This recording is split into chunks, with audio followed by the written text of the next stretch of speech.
શ્રી ગણેશાય નમઃ. આપણી YouTube channel ભક્તિ સત્સંગમાં આપ સૌનું સ્વાગત છે.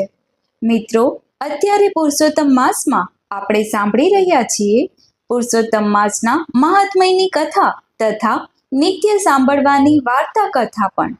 આજે આપણે આ વિડીયોમાં સાંભળીશું પુરુષોત્તમ માસ અધ્યાય 3 અને તેની કથા. ઓમ શ્રી કૃષ્ણાય વાસુદેવાય હરયે પરમાત્મને પ્રણતઃ ક્લેશનાશાય ગોવિંદાય નમો નમઃ. બોલો જગતગુરુ ભગવાન શ્રી કૃષ્ણની જય.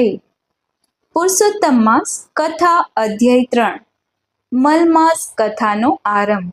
સોનકાદી ઋષિઓના પૂછવાથી સુત પુરાણી કહે છે, હે મુનિશ્રેષ્ઠ, નારદજી સમક્ષ નારાયણે જે કહ્યું તે હું તમને કહું છું, તે સાંભળો. ભગવાન નારાયણે નારદજીને ઉદ્દેશીને કહ્યું હતું, હે બ્રહ્માજીના પુત્ર નારદ, આ કથા શ્રી કૃષ્ણ ભગવાને યુધિષ્ઠિરને કહી હતી. આ કથા શ્રવણના ફળ સ્વરૂપે તેઓ કૌરવોના ત્રાસથી મુક્ત થઈને સુખ શાંતિ પામ્યા હતા. દુષ્ટ દુર્યોધન આદિ કૌરવોએ પાંડવોને કષ્ટ આપવા કઈ કચાશ રાખી ન હતી. તેઓને લક્ષાગ્રુપમાં બાળી નાખવામાં પ્રપંચ કર્યો હતો. પાંડવો સાથે ચૂપટું રમીને કપટથી તેમને હરાવ્યા. દુશાસન દ્રૌપદીને ભર સભામાં તેનો ચોટલો ખેંચીને વાળ ખેંચી લાવ્યા અને તેને નગ્ન કરવાની પેરવી પણ કરી. દ્રૌપદીની પ્રાર્થના સાંભળીને ભગવાન શ્રી કૃષ્ણએ 999 વસ્ત્ર પૂરીને દ્રૌપદીની લાજ રાખી હતી. શરત પ્રમાણે પાંડવો 13 વર્ષ સુધી વનમાં રહ્યા.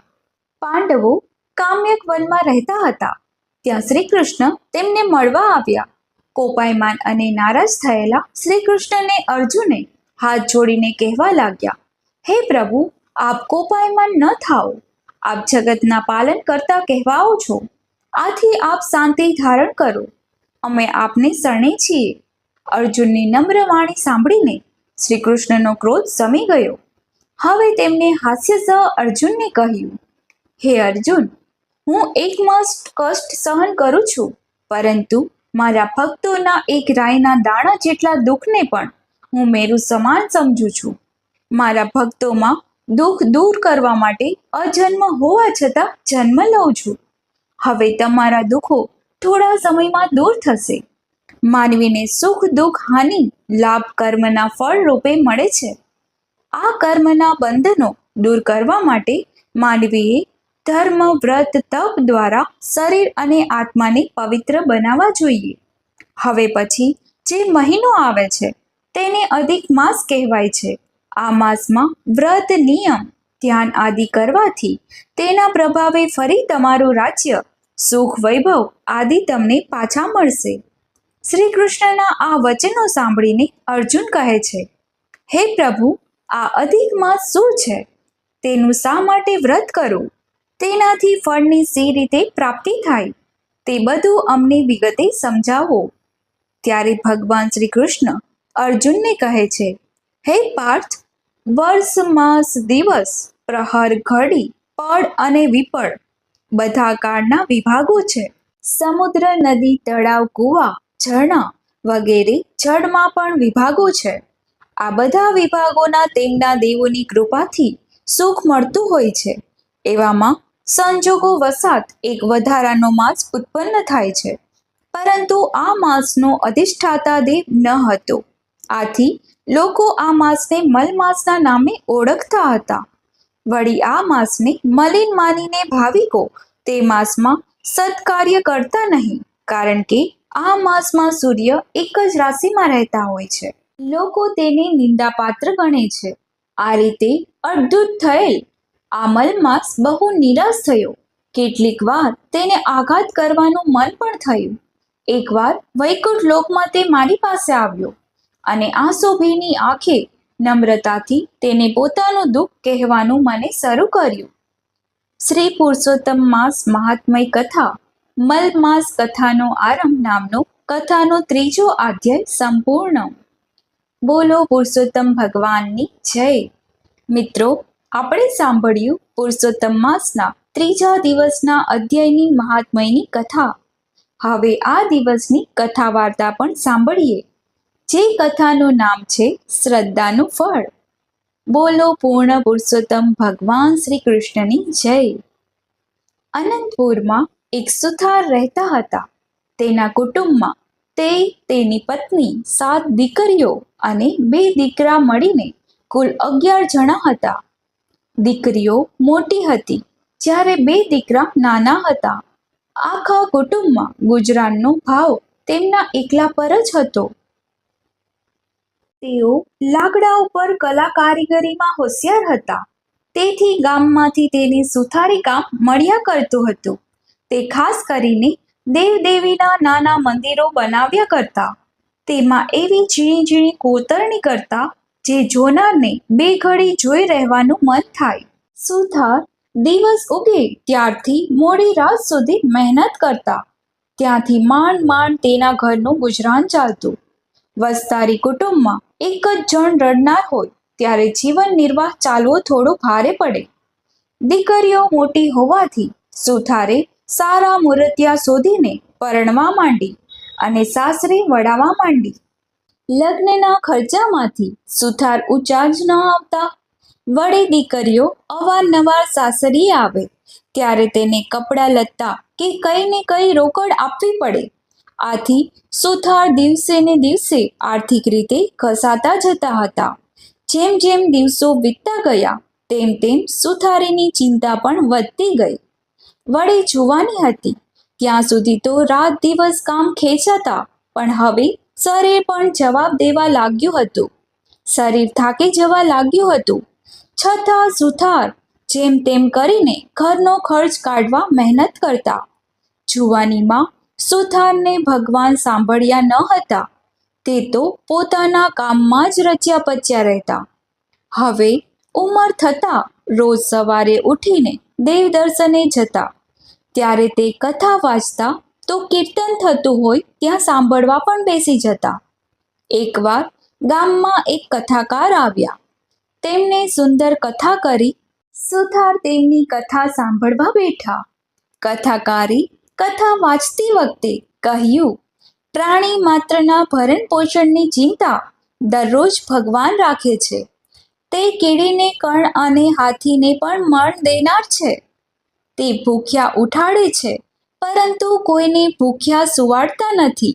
છતાં મનુષ્ય ચિંતામાં ને ચિંતામાં આખી જિંદગી પસાર કરે છે. તે ભગવાન ઉપર ભરોસો રાખતા નથી. ભગવાન ઉપર ભરોસો રાખનાર કદી દુઃખી થતો નથી. ભગવાને તેની ચિંતા કરવી પડે છે. કથાકારના આ શબ્દો સાંભળીને સુથારને પસ્તાવો થવા લાગ્યો. તે વિચારવા લાગ્યો કે આખી જિંદગી મેં ઢસડો જ કર્યો. કોઈ દિવસ શાંતિથી બેસીને ભગવાનનું નામ ન લીધું. હજુય સમય છે. ભગવાનનું નામ લઉં, તેનું ભજન કરું, સ્મરણ કરું, તો આ અવતાર એળે ન જાય અને પરલોક પણ સુધરી જાય. આમ વિચાર કરતા કરતા સુથાર ઘરે આવ્યા અને તેની પત્નીને કહ્યું, હે ભગવાન, હવે મારાથી કંઈ કામ થતું નથી. તે તો જાણે છે. હવે તો બની શકે એટલું ભગવાનનું નામ લઉં. ભગવાન મને બળ આપશે તો થોડું કામ કરી લઈશ, જેથી આપણું ગુજરાન ચાલે. બાકીનો સમય ભગવાનની ભક્તિમાં ગાળીશ. 1000 હાથવાળો મારો નાથ આપણને મદદ જરૂર કરશે. ત્યારે આ સાંભળીને પત્ની બોલી, તમારું કહેવું ખરું છે. તમે ઘણું વેતરું કર્યું છે. હવે ભગવાન ઉપર શ્રદ્ધા રાખીને તેની ભક્તિ કરતા રહો. ભગવાન જાણે સુથારની કસોટી કરી રહ્યા હોય તેમ તેની સ્થિતિ દિવસે ને દિવસે બગડવા લાગી. તે રોજ ભગવાનની ભક્તિ કરતા, પણ સુથારી કામ મળતું નહીં. આથી ક્યારેક ઘરમાં ચૂલો ન સળગે તેવી હાલત થઈ જતી. આમ થતાં પત્ની મૂંઝાઈ જતી અને પતિને 2 શબ્દો કહેવા ઈચ્છતી થતી, પણ તે મૌન રહેતી. સુથારને તો ભગવાનમાં અતૂટ શ્રદ્ધા બેસી ગઈ કે મારો વહાલો મોડે વહેલે પણ અમને સહાય અવશ્ય કરશે. તે દરરોજ કથા વાર્તામાં જતા હતા. એવામાં પુરુષોત્તમ માસ આવ્યો. કથાકારે પુરુષોત્તમ ભગવાનના મહિમાની વાત કરતા કહ્યું કે આ પુરુષોત્તમ માસ આવી રહ્યો છે. આ પવિત્ર માસમાં જે કોઈ વ્રત કરે છે, આખો મહિનો નાહી દેવ દર્શન કરે છે, કાઠા ગુરમાની વાર્તા સાંભળે છે, ઉપવાસ એક ટાઈમ કરે, યથાશક્તિ દાન કરે તો પુરુષોત્તમ ભગવાનની કૃપાથી તેનું દરિદ્ર દૂર થઈ જાય છે. સુથારે ઘરે જઈને આ વાત પત્નીને કરી અને બંનેએ પુરુષોત્તમ માસ રહેવાનો સંકલ્પ કર્યો. પુરુષોત્તમ માસ બેઠો. સુથાર તથા તેમની પત્ની રોજ પ્રાતઃકાળે નદીએ નાહી આવે, દેવ દર્શન કરીને યથાશક્તિ બ્રાહ્મણને દાન સીધું આપીને ભગવાનનું રટન કરે. પતિ પત્ની શ્રદ્ધાથી વ્રત કરી રહ્યા હતા. અધિક માસ પૂરો થવા થોડા દિવસો બાકી હતા. ઘરમાં અન્નનો દાણો ન હતો. દરરોજ બ્રાહ્મણને સીધું કેવી રીતે આપવું તેની ચિંતા તેમને સતાવતી હતી. એક દિવસ સુથાર વહેલા ઉઠીને દિશાએ જવા જંગલમાં ગયા. તે ઢાળ પડતી જગ્યાએ હાજત કરવા બેઠા હતા. બે દિવસના ઉપવાસ હતા, વળી ઢાળ હતો એટલે સુથારે એક ઝાખરાનું મૂળિયું પકડીને રાખ્યું. મૂળિયાને આમ તેમ હલાવવા જતા તે ઉખડી ગયું અને ત્યાં ખાડો પડ્યો. તેમાં કંઈક ચળકતું લાગ્યું. સુથારે ચળકાટ જોયો, પણ હજી અંધારું હતું, તેથી તેને સમજ ન પડી કે તેની અંદર છે શું. તે તો ત્યાં ને ત્યાં બેસી રહ્યા. થોડું અંજવાળું થતાં તેણે જોયું કે ખાડામાં હીરા પડ્યા હતા. તે ચમકી રહ્યા હતા. તેનો સુથારને ખ્યાલ આવ્યો. સુથારે આનંદ અને હરખ સાથે હીરા ઉઠાવ્યા. તેણે જોયું તો તેની નીચે સોનાની મહોરો પણ પડી હતી. માટી કાઢીને ખાડો જરા ઊંડો કર્યો તો તાંબાનો ચરુ દેખાયો. આખો ચરુ સોના મહોરોથી ભરેલો હતો. આ બધું જોઈને સુથારને આનંદનો પાર ન રહ્યો. પછી વિચાર આવ્યો કે આ તો દાટેલું ધન, આ મારાથી ના લેવાય. મારા ઘરમાંથી ચરુ નીકળ્યો હોય તો મારો હક ગણાય, પણ આ તો પાદરે પડેલું ધન છે, મારાથી ના લેવાય. હાલમાં પુરુષોત્તમ ભગવાનનું વ્રત કરું છું, તેથી પરધન લઉં તો પાપી કહેવાવ. આમ વિચારીને સુથાર ચરુ લીધા વગર જ ઘરે પાછા ફર્યા. સુથાર દરરોજ દિશાએ જાય, પરંતુ બહુ વાર લાગતી નહીં. પણ આજે ઘણો સમય થવાથી સુથારની પત્ની ચિંતા કરવા લાગી અને બારણે ઊભી સુથારની પ્રતીક્ષા કરી રહી હતી. સુથારે ઘરે આવીને પોતાની પત્નીને સોનાના ચરુની વાત કરી. પત્ની તો આ વાત સાંભળીને રાજી થઈ ગઈ. દાટેલું ધન હાથમાં આવવા છતાં પતિને ખાલી હાથી પાછા ફરતા જોઈને તેને ગુસ્સો આવ્યો અને તે બોલી, તમે તો સાવ ભગત જ થઈ ગયા છો. તમારે ક્યાં ચોરી કરવાની હતી? અરે રે, ઘરે બેઠા ગંગા આવી અને તમે કોરા જ રહ્યા. અકર્મીનો કડિયો કાણો જ હોય. ચાલો મને દેખાડો એ જગ્યાએ હું એ ચરુ લઈ આવું. ત્યારે સુથાર કહેવા લાગ્યા, એ તો અણહકનું ધન કહેવાય. એ લઉં તો મારી ભક્તિ એળે જાય. હવે તેલ તાવડો છોડો અને ચાલો મારી સાથે. લક્ષ્મી ચાંદલો કરવા આવી છે, એને વધાવી લો. આમ કહીને પત્ની તો સુથારને લઈને ચાલવા લાગી. ત્યારે સુથાર કહે છે કે ભગવાન ઉપર મને શ્રદ્ધા છે, પારકા ધનનો હું હાથ નહીં અડકું. તારે જોઈતું હોય તો જઈને લઈ આવ. જો તારા ભગવાનને મને ન્યાલ કરવો હશે તો ઘરમાં બેઠા બેઠા જ વરસાદ કરશે.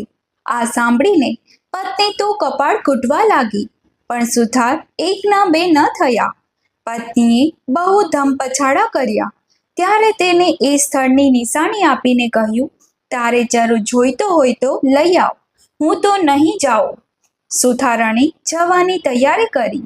ત્યારે સુથારે કહ્યું, સૂર્યોદય થતાં જ આપણે નદીએ નાહવા જવાનો નિયમ છે. જો એ નિયમ તૂટશે તો ભગવાન નારાજ થશે. છેવટે સુથારણે જીદ છોડી અને બંને નદીએ નાહવા ગયા.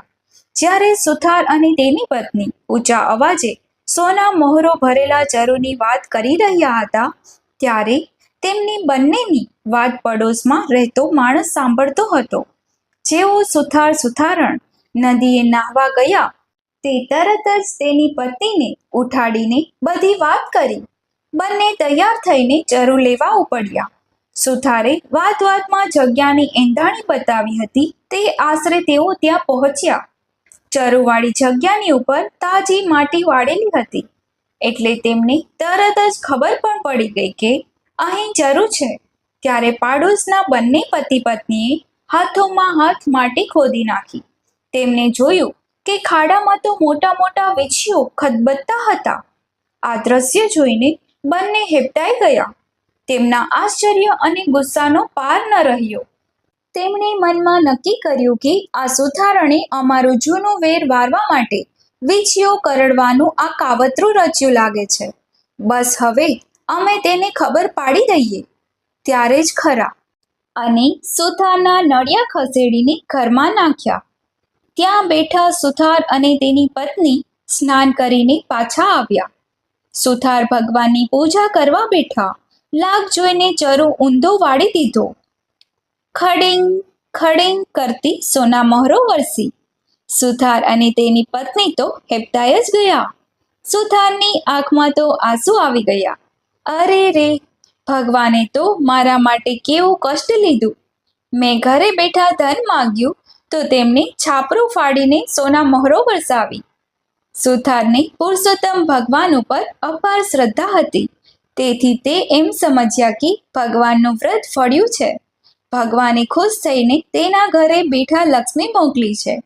હવે ધન લેવાનો વાંધો ન હતો. તેથી સુથારણે બધી સોના મહોરો એક કોઠીમાં ભરી દીધી. થોડા હીરા હતા તે દાબડીમાં મૂકી દીધા. પછી સુથારણી પોતાના પતિને કહે છે, હે પતિદેવ, હું તમારું કહેવું માનતી જ ન હતી, પરંતુ તમારી શ્રદ્ધા ફળી. ત્યારે મારે માનવું પડે કે ભગવાન ઉપર જે શ્રદ્ધા રાખે છે તે ફળ્યા વગર રહેતી નથી. આ બાજુ અદેખા પતિ પત્ની રાહ જુએ છે કે હમણાં સુથારના ઘરમાંથી બૂમાબૂમ થશે, રોકકડ ચીસો થશે. ઘણી વાર થઈ પરંતુ કઈ ચીસો ન સંભળાય એટલે જાતે જઈને સુથારના ઘરે જોવા ગયા.